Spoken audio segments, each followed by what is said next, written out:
What's up, guys? It's Minx, and we're going to do an intro to a new series. Sorry I took so long off, but I took a couple days. So then I came up with this new idea. Well, okay, I got inspiration for this new idea, and it's not even new.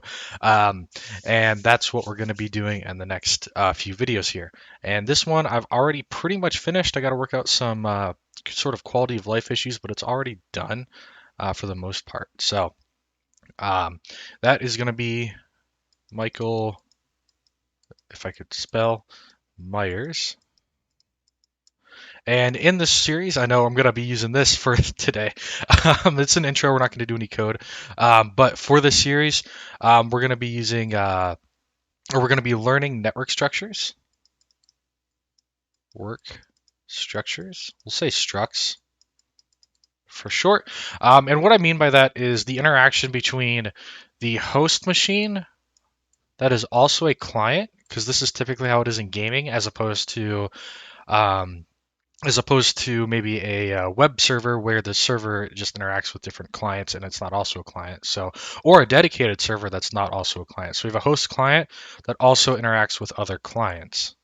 So we have to do different code based on this. We'll also talk about authoritation and or authoritative, server authoritative. If I could speak English, server authoritative versus client authoritative things. So we can take a look and see how that works. We're going to use a dependency. Dependency. Wow. Didn't see. My handwriting is atrocious with this mouse. Dependency. So we're going to be using a library that helps us. I think we'll actually end up using two in this case, where we're going to be dependent on that other library, and we're going to use that library. And although we're not going to be doing too much with it in terms of like different things, so it may not apply to all libraries, we'll see how to reference them and use them in our own projects. The next thing we'll be doing is we'll be using reflection to call private method.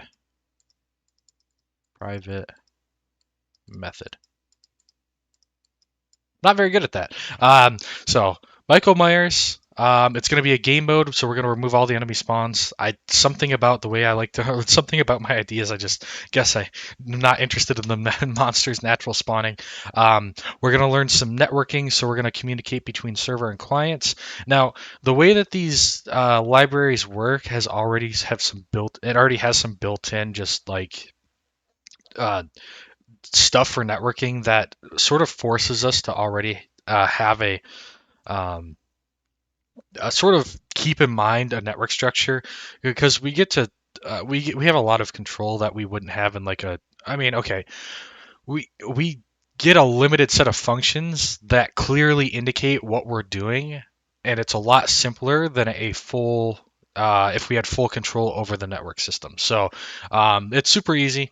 We'll see how that goes. We're going to learn how to be dependent on another mod and use the other mod. We're not going to do too much, like we're not going to need reflection to do anything with it, but we will use reflection to access a private method without publicizing the DLL. What does that mean? It means we'll be able to access a private thing without having to, every time the game update, without having to republicize the DLL and refresh and update our mod. So our mod could theoretically work across different game versions with this way. With this. So that's going to be it for the technical side of things. For what this mod actually is, let me get rid of all this stuff. Yoink. So what do we actually, what are the rules of this mod? So each time we drop, or each time we spawn in or pull the lever to start a game, one player is picked as Michael. And then the rest are designated survivors. So we've got Michael and survivors. Everyone must head to the door. And if they're outside after a certain point, they will die. So everyone must go inside. Once everyone's inside, so we got everyone inside. And S. Now, one thing to note here is the survivors can go in, but the door will be locked on Michael. So Michael will be stuck outside while the survivors will go inside and they'll have an opportunity to go in and hide. Michael will wait outside, and then eventually it'll announce that he is ready to go in, and he will enter. If he waits to enter too long, he will be killed, and a new Michael will be chosen. At that point, anyone who's outside will be killed, and Michael and all the survivors who are remaining will be inside. At that point, Michael will have a shotgun. It will spawn and automatically be put in his hands. And then once he has that, he can go around and kill people. The final person, so final survivor, call him FS, will also get a shotgun and can fight Michael. And either the survivors will win based on the survivor killing, or Michael will win by killing all the survivors. And that's pretty much it. There's nothing else special. If Michael ends up dying inside prior, like fall damage, you could. I'm gonna code it so a new Michael's chosen. Not to let the round end too early because that's kind of boring. But a Michael will always exist essentially until the end. We could also code it so that survivors win. So if we're going to do a player death event, and when the player dies, we're just going to do some checking for what's going to happen. So we could also say if Michael's dead, end the round. Do that. So this should theoretically work on all maps. It will also work. It should theoretically also work with more than 4 players. So using like a what do you call it? One of those more player mods or something like that.